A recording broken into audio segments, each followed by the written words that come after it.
Assalamualaikum warahmatullahi wabarakatuh. Selamat pagi, Bapak Muhammad Rizza Muqtada dan teman-teman semuanya.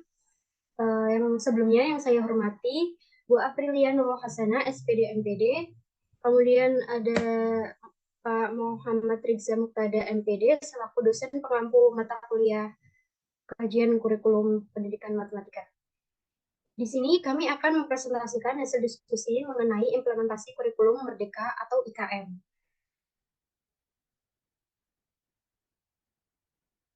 Next. Sebelumnya, perkenalkan kami dari kelompok 7 dengan anggota yang pertama ada Mbak Rista Putri Mutiara Islami dengan NPM 2120306074. Kemudian ada Mbak Nabila Nasya Aulia dengan NPM 2140306104. Kemudian yang ketiga ada Mas Naufal Mubarok dengan NPM 2140306107. Kemudian ada saya sendiri, Dia Astuti Ilyas dengan NPM 2140306130. Next. Kemudian pada topik pembahasan ini ada yang pertama kurikulum Merdeka sebagai opsi pemulihan pembelajaran. Kemudian yang kedua tahapan IKM. Kemudian yang ketiga strategi IKM jalur mandiri. Yang keempat pilihan IKM jalur mandiri. Kemudian yang terakhir platform Merdeka Belajar. Pada topik pembahasan yang pertama ini akan dijelaskan oleh Mbak Rizka. Kepada Mbak Rizka saya persilakan. Baik, terima kasih Mbak Dia atas waktunya. Di sini saya akan menjelaskan mengenai kurikulum Merdeka sebagai opsi pemulihan pembelajaran. Nah, kurikulum Merdeka sendiri merupakan bentuk wujud kebijakan pemerintah pusat oleh Kementerian Pendidikan, Kebudayaan, Riset, dan Teknologi, atau bisa kita singkat dengan Kemendikbudristek, untuk mensinkronasikan arah kebijakan sistem pendidikan yang dapat cepat merespon tuntutan zaman. Nah, berdasarkan keputusan Kemendikbudristek nomor 56/M tahun 2022 tentang pedoman penerapan kurikulum dalam rangka pemulihan pembelajaran. Nah, kebijakan dalam pengembangan kurikulum Merdeka yang diberikan kepada satuan pendidikan sebagai opsi tambahan dalam rangka melakukan pemulihan pembelajaran selama tahun 2022 sampai tahun 2024. Nah, oleh karena itu, satuan pendidikan diberikan opsi dalam melaksanakan kurikulum sesuai dengan kebutuhan pembelajaran peserta didik. Nah, di sini terdapat 3 opsi kurikulum, yaitu yang pertama ada kurikulum 2013, kedua ada kurikulum darurat atau kurikulum 2013 yang disederhanakan oleh Kemendikbudristek, dan kurikulum Merdeka. Nah, sehingga dengan adanya pengembangan kurikulum Merdeka akan terus dilakukan evaluasi dan dikaji ulang pada tahun 2024 berdasarkan evaluasi selama masa pemulihan pembelajaran. Next, Mbak.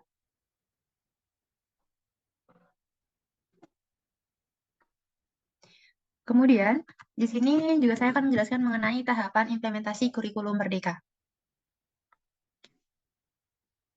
Implementasi perubahan kebijakan pendidikan, khususnya kurikulum, merupakan proses pembelajaran yang panjang, sehingga pemerintah ini memberikan kesempatan kepada pendidik dan satuan pendidikan untuk mengimplementasikan kurikulum. Salah satunya yang kita bahas hari ini yaitu kurikulum Merdeka dengan kesiapannya masing-masing. Seperti halnya dengan peserta didik yang belajar sesuai dengan tahapan kesiapan belajar mereka. Nah, perlu kita ketahui juga bahwa tahapan implementasi kurikulum ini bukan suatu peraturan atau standar yang ditetapkan oleh pemerintah. Tahapan ini dirancang dengan tujuan untuk membantu pendidik dan satuan pendidik dalam menetapkan targetnya. Tahapan ini juga dapat digunakan oleh guru, satuan pendidikan, pemerintah, mitra pembangunan, ataupun organisasi atau lembaga yang memiliki peran dalam mendukung implementasi kurikulum. Tetapi, dengan catatan, pada pelaksanaannya tetap berpegang pada prinsip-prinsip perancangan kurikulum yang berlandaskan filosofi Merdeka Belajar, serta mengarah pada penguatan kompetensi dan karakter yang telah ditetapkan. Nah, di sini pada layar kita terdapat 4 tahapan. Nah, di sini ada yang pertama tahapan implementasi kurikulum Merdeka pada aspek umum untuk semua jenjang. Yang kedua ada tahapan implementasi kurikulum Merdeka untuk kekhususan jenjang SMA. Yang ketiga ada kekhususan jenjang SMK. Dan yang keempat kekhususan untuk pendidikan khusus.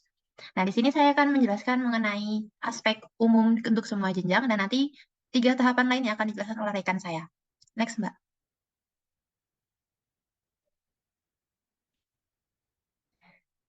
Nah, kita masuk ke tahapan implementasi pada aspek umum untuk semua jenjang. Nah, di sini terdapat dua tahap, yaitu tahap perencanaan dan tahap nanti ada tahap selanjutnya setelah ini. Nah, di dalam tahap perencanaan ini terdapat 5 aspek, di mana masing-masing aspek ini memiliki tahapan lagi, yaitu ada 4 tahapan.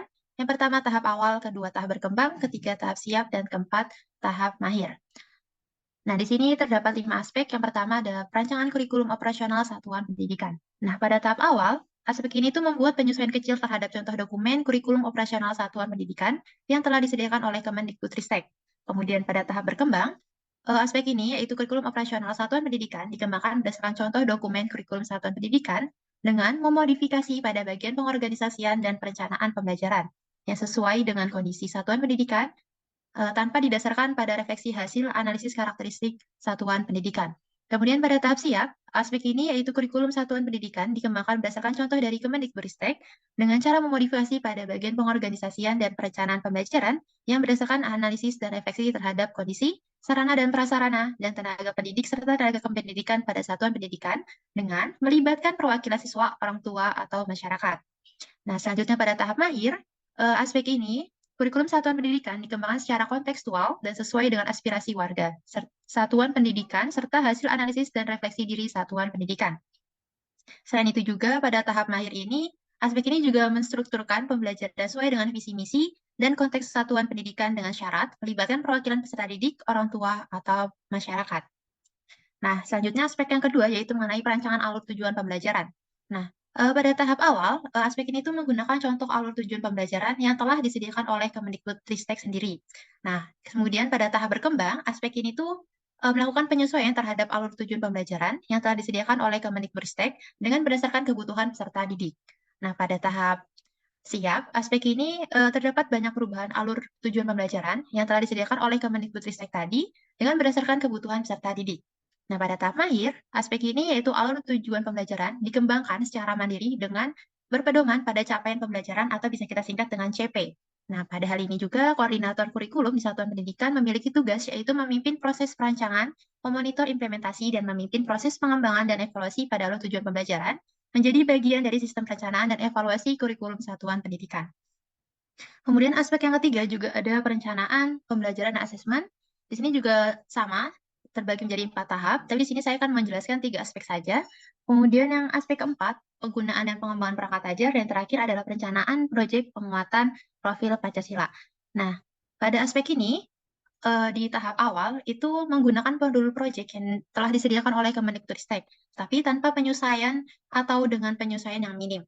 Nah, pada tahap berkembang sendiri, aspek ini dengan membuat penyesuaian modul proyek yang disediakan oleh Kemendikbudristek, di mana sesuai dengan konteks lokal dan kebutuhan peserta didik.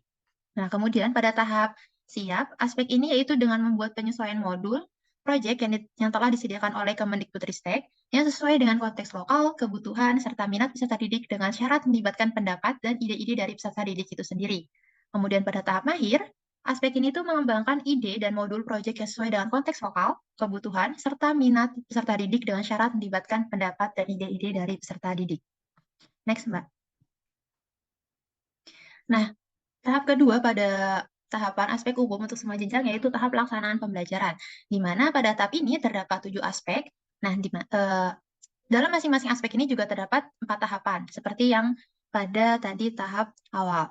Nah, di sini saya akan menjelaskan 3 aspek saja, memaparkan 3 aspek, dan di mana setiap itu ada 4 tahapan. Yang pertama ada implementasi proyek penguatan profil pelajar Pancasila. Nah, pada tahap awal, aspek ini menerapkan proyek penguatan profil Pancasila dengan jumlah yang minim atau lebih banyak dari yang telah dianjurkan oleh Kemendikbudristek. Selain itu, proyek ini berorientasi menghasilkan produk, tetapi belum menitik beratkan pada pemahaman mengenai konsep atau penyelesaian masalah, atau bisa kita sebut dengan problem solving. Kemudian, pada tahap berkembang, aspek ini menerapkan proyek penguatan profil pelajar Pancasila dengan jumlah sesuai dengan yang dianjurkan oleh Kemendikbudristek. Kemudian, proyek ini juga diawali dengan mengidentifikasi masalah terlebih dahulu yang diarahkan oleh pendidik, sehingga nanti kegiatan proyek itu mulai berorientasi pada pemahaman atau penyelesaian masalah sesuai dengan temanya. Nah, kemudian pada tahap siap, aspek ini juga menerapkan proyek penguatan profil pelajar Pancasila dengan jumlah sesuai dengan yang dianjurkan oleh Kemendikbudristek. Nah, proyek juga diawali dengan mengidentifikasi masalah yang difasilitasi oleh guru, sehingga nantinya pada kegiatan proyek itu akan mulai sudah mulai berorientasi pada pemahaman konsep atau penyelesaian masalah, di mana itu juga sesuai dengan temanya. Nah, pada tahap mahir, aspek ini menerapkan proyek penguatan profil pelajar Pancasila dengan jumlah sesuai dengan yang dianjurkan oleh Kemendikbudristek. Nah, kemudian aspek yang kedua yaitu mengenai penerapan pembelajaran yang berpusat pada peserta didik. Di sini tahap awalnya yaitu guru bisa menggunakan metode dalam melakukan pengajaran yang bervariasi. Namun, dalam hal tersebut masih didominasi oleh peran seperti instruktur yang mengarahkan pada kegiatan peserta didik sepanjang proses pembelajaran berlangsung. Kemudian pada tahap berkembang, itu guru bisa menggunakan metode pembelajaran yang bervariasi dan berpusat pada peserta didik dan metode pembelajaran dengan memperhatikan tujuan pembelajarannya. Nah, pada tahap siap, aspek ini yaitu guru bisa menggunakan metode pembelajaran bervariasi juga dan berpusat pada peserta didik, serta sesuai dengan tujuan pembelajaran dan kebutuhan peserta didiknya. Kemudian peran sebagai fasilitator juga lebih dominan. Hal ini tuh ditunjukkan dengan memberikan lebih banyak kesempatan kepada peserta didik untuk belajar mandiri serta bertanggung jawab pada proses belajar mereka sendiri. Nah, kemudian pada tahap mahir, guru bisa membedakan metode pembelajaran yang sesuai dengan kebutuhan, capaian, dan minat peserta didik. Kemudian yang aspek selanjutnya ada keterpaduan penilaian dalam pembelajaran. Aspek keempat ada pembelajaran sesuai tahap belajar peserta didik atau pendidikan dasar dan menengah. Aspek kelima yaitu ada kolaborasi antara guru untuk keperluan kurikulum dan pembelajaran. Nah, di sini pada tahap awal, aspek ini tuh guru belum berkolaborasi untuk keperluan pembelajaran intrakurikuler, tetapi sudah berkolaborasi untuk keperluan proyek penguatan profil pelajar Pancasila. Kemudian pada tahap berkembang, aspek ini guru sudah berkolaborasi dalam proses perencanaan pembelajaran pada awal atau akhir semester. Contohnya seperti diskusi mengenai kemajuan belajar peserta didik di akhir semester, berbagi praktik baik berbagai informasi tentang perangkat ajar dan lain-lain, serta berkolaborasi untuk keperluan proyek penguatan profil pelajar Pancasila. Kemudian pada tahap siap, aspek ini guru berkolaborasi dalam perencanaan pembelajaran pada awal semester dan dalam proses pembelajaran sepanjang semester. Contohnya kita bisa melalui diskusi mengenai kemajuan belajar peserta didik, berbagi praktik, baik berbagi informasi mengenai perangkat ajar dan lain-lain, serta berkolaborasi untuk keperluan proyek penguatan profil pelajar Pancasila, serta di sini terlibat dalam evaluasi kurikulum satuan pendidikan. Kemudian pada tahap mahir, guru juga sudah berkolaborasi dalam perencanaan pembelajaran pada awal semester dan dalam proses pembelajaran sepanjang semester, contohnya melalui diskusi mengenai kemajuan belajar peserta didik tadi. Kemudian, satuan pendidikan juga memiliki kebijakan dan mekanisme yang mendorong kolaborasi pendidik untuk kegiatan belajar intrakurikuler dan proyek. Contohnya seperti kita melalui pengamatan kelas, kegiatan refleksi pembelajaran, dan lain-lain. Kemudian yang keenam ada aspek kolaborasi dengan masyarakat atau komunitas atau industri, dan yang terakhir adalah aspek refleksi, evaluasi, dan peningkatan kualitas implementasi kurikulum. Mungkin cukup dari saya kembalikan ke moderator. Terima kasih.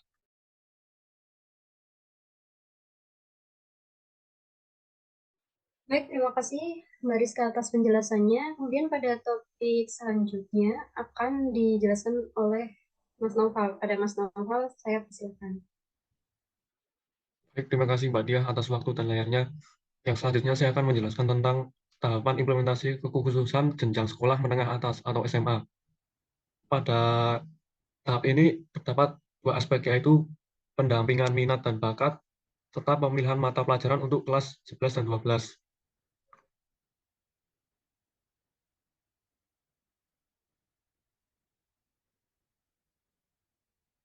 Untuk yang aspek yang pertama yaitu pendampingan minat dan bakat. Dalam tahap awal, satuan pendidikan hanya memberikan konsultasi kepada peserta didik yang mengajukan permintaan konsultasi.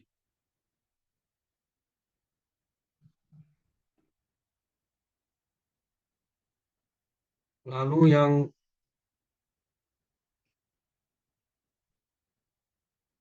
tahap berkembang, satuan pendidikan memberikan konsultasi kepada peserta didik secara berkelompok dengan mengalokasikan waktu dan komunikasi masih satu arah saja atau bersumber dari guru. Untuk yang tahap siap, satuan pendidikan memberikan konsultasi dan memberikan suatu informasi mengenai wawasan profesi secara individu atau berkelompok dengan mengalokasikan waktu khusus atau sesuai dengan kebutuhan peserta didik.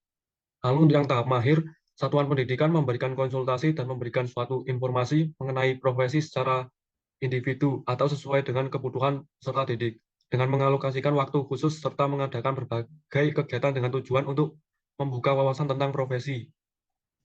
Lalu untuk yang aspek selanjutnya yaitu pemilihan mata pelajaran untuk kelas 11 dan 12. Pada tahap awal, satuan pendidikan memberikan kesempatan untuk peserta didik di mana menentukan mata pelajaran pilihan melalui pendataan atau pengisian borang. Selain itu, tidak ada mekanisme penggantian mata pelajaran. Lalu untuk yang tahap berkembang, satuan pendidikan memberikan kesempatan untuk peserta didik di mana menentukan mata pelajaran pilihan melalui pendataan atau pengisian borang dengan berdasarkan ketersediaan sumber daya manusia atau SDM dan sarana prasarana. Selain itu, terdapat mekanisme penggantian mata pelajaran di kelas 12. Lalu, untuk tahap siap, satuan pendidikan memberikan kesempatan untuk peserta didik, di mana menentukan mata pelajaran pilihan melalui pendataan atau pengisian borang, dan mengupayakan proses konfirmasi kepada peserta didik. Selain itu, terdapat mekanisme penggantian mata pelajaran di kelas 12. Untuk yang tahap mahir, satuan pendidikan memberikan kesempatan kepada peserta didik, di mana menentukan mata pelajaran pilihan melalui pendataan atau pengisian borang dan mengonfirmasi pilihannya dan mengupayakan kolaborasi pada pembukaan kelas dengan satuan pendidikan lainnya. Lalu saya akan menjelaskan yang tahap implementasi kekhususan jenjang sekolah menengah kejuruan atau SMK. Di sini terdapat 4 aspek, tapi saya akan menjelaskan satu aspek saja. Yang pertama adalah peran kepala sekolah sebagai memimpin pembelajaran dengan kapabilitas manajerial berbasis industri. Pada tahap awal, kepala sekolah mulai berkomunikasi dengan dunia kerja dalam memastikan pembelajaran. Lalu tahap berkembang, kepala sekolah mengembangkan komunikasi yaitu komunikasi dua arah dan berkolaborasi dengan dunia kerja dalam pembelajaran. Pada tahap siap, kepala sekolah proaktif dalam memimpin kolaborasi sekolah dengan dunia kerja dan juga memimpin teaching factory, sekolah menengah kejuruan atau SMK bersama dengan dunia kerja mengembangkan pembelajaran berbasis proyek. Untuk yang tahap mahir, kepala sekolah memimpin sekolah menengah kejuruan atau SMK dengan teaching factory yang aktif dalam memproduksi dan menjadi pusat pembelajaran bagi sekolah menengah kejuruan SMK atau SMK lain dengan program keahlian yang sama. Untuk yang selanjutnya ada aspek keselarasan kurikulum dengan kebutuhan dunia kerja. Lalu aspek penguatan peran guru BK dalam pemilihan jurusan. Dan yang lain adalah aspek penguatan wawasan vokasional. Next, Mbak.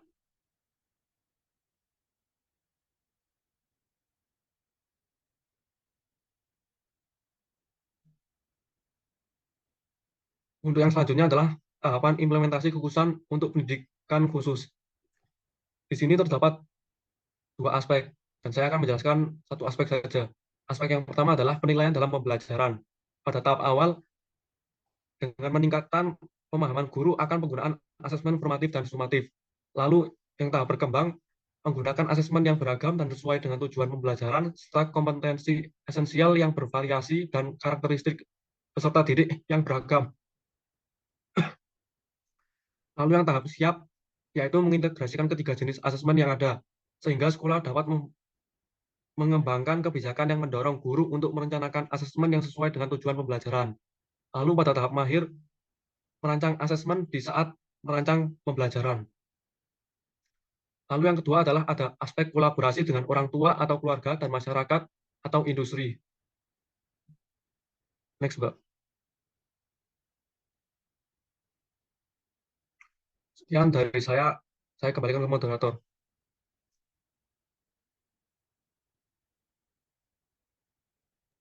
Baik, terima kasih Mas Nova atas penjelasannya. Kemudian topik pembahasan mengenai strategi kehancuran mandiri ini akan dijelaskan oleh Mbak Nabila.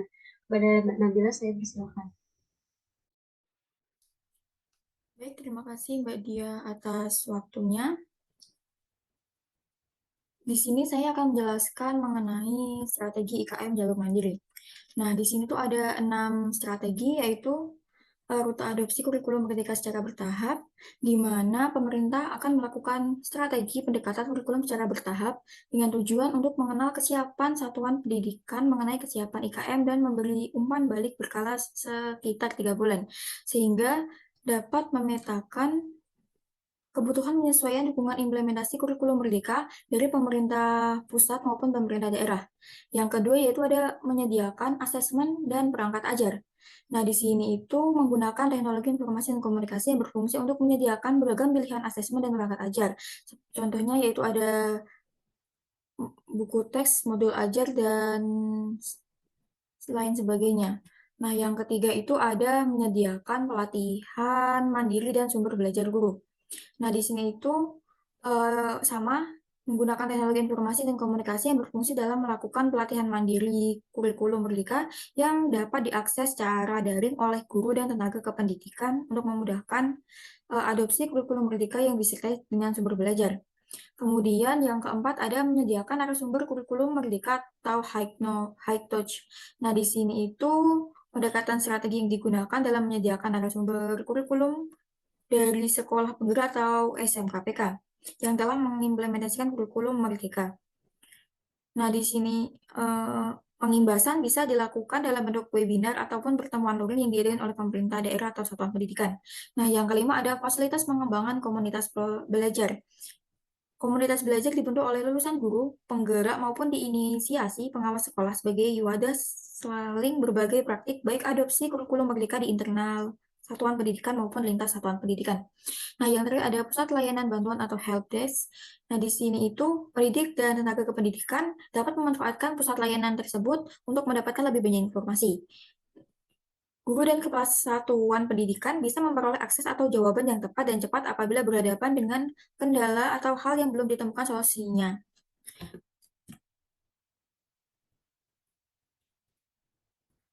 Nah, untuk materi selanjutnya ada pilihan IKM jalur mandiri. Nah, di sini itu ada 3 pilihan IKM. Yang pertama ada mandiri belajar. Nah, mandiri belajar ini menerapkan beberapa bagian dan prinsip dari kurikulum merdeka tanpa harus mengganti kurikulum satuan pendidikan yang sedang diterapkan.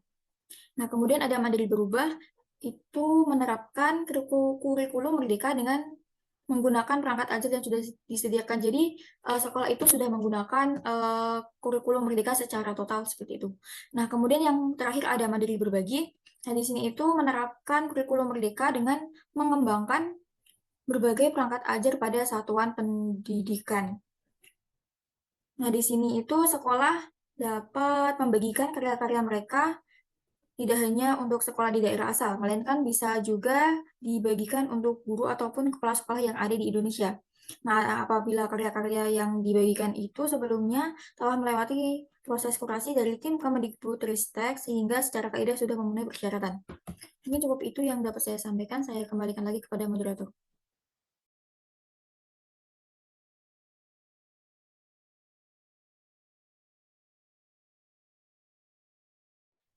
Baik, terima kasih Mbak Nabila atas penjelasannya. Kemudian pembahasan yang kelima ini mengenai platform Merdeka Belajar yang akan saya jelaskan. Platform Merdeka Belajar adalah platform yang disediakan untuk membantu guru dan kepala sekolah dalam mewujudkan pelajar Pancasila dengan cara mengajar, belajar, dan berkarya. Nah, berikut adalah fitur platform Merdeka Belajar, yaitu ada fitur mengajar, ada fitur belajar, dan fitur berkarya. Nah, untuk fitur mengajar ini ada 2, yaitu fitur perangkat ajar dan asesmen murid. Nah, apa sih fitur perangkat ajar itu? Fitur perangkat ajar itu dapat digunakan oleh guru dan tenaga kependidikan untuk mengembangkan diri. Nah, sedangkan fitur asesmen murid ini dikembangkan untuk membantu guru melakukan analisis terkait kemampuan peserta didik dalam literasi dan numerasi dengan cepat, sehingga guru dapat menerapkan pembelajaran yang sesuai dengan tahap capaian dan perkembangan peserta didik.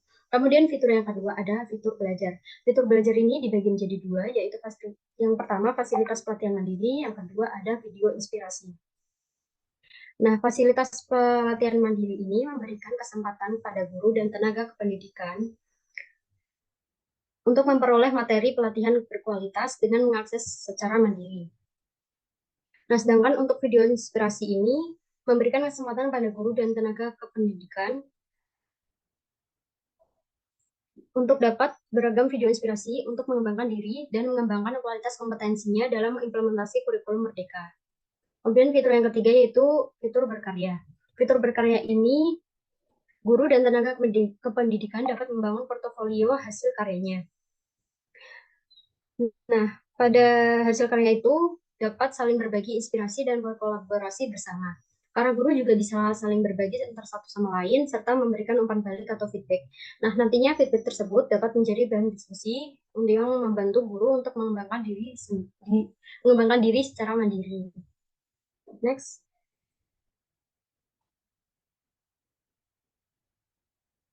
Kemudian pada alur belajar kurikulum Merdeka di platform Merdeka Belajar. Nah, guru dapat mempelajari secara bertahap bagaimana mengimplementasikan kurikulum Merdeka dengan mengikuti alur berikut ini. Itu yang pertama, materi pertama itu mengenai kebijakan kurikulum Merdeka secara umum.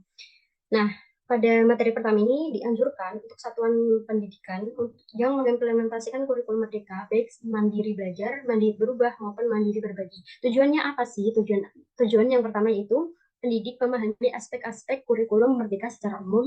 Kemudian yang kedua itu pendidik memahami 3 pilihan implementasi kurikulum, yaitu mandiri belajar, mandiri berubah, dan mandiri berbagi. Kemudian tujuan yang ketiga yaitu pendidik memahami tahapan-tahapan implementasi kurikulum Merdeka untuk setiap aspeknya. Nah, pada materi kedua ini mengenai capaian pembelajaran, perencanaan, pembelajaran, dan asesmen.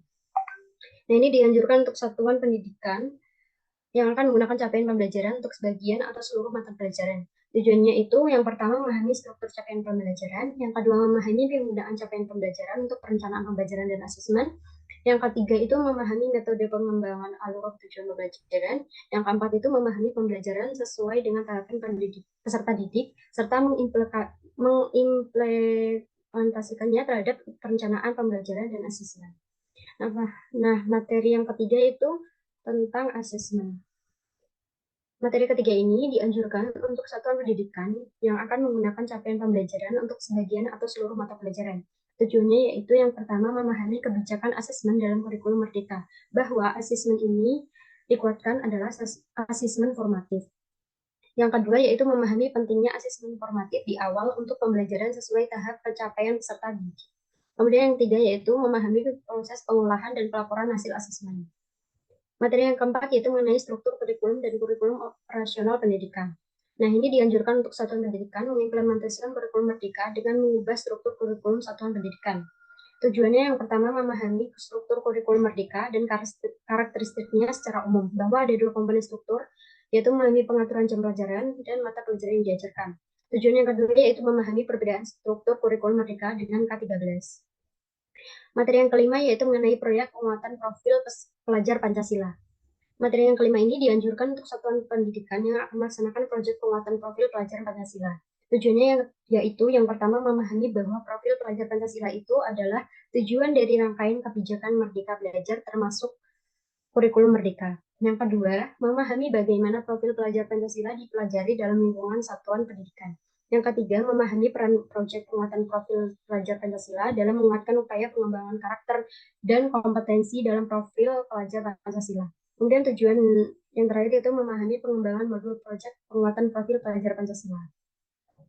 Yang terakhir yaitu mengenai materi 6 perangkat ajar. Dianjurkan untuk satuan pendidikan yang mengimplementasikan kurikulum Merdeka dengan mengubah struktur kurikulum satuan pendidikan. Tujuannya apa? Yang pertama yaitu memahami kebijakan tentang perangkat ajar yang dapat digunakan dan dikembangkan. Yang kedua, memahami fungsi dan pengembangan modul ajar.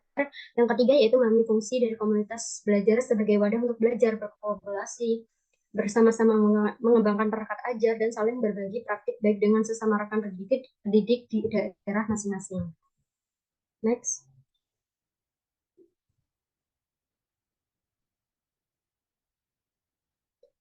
Nah, berikut adalah referensi yang kami gunakan dalam penyusunan makalah dan PPT.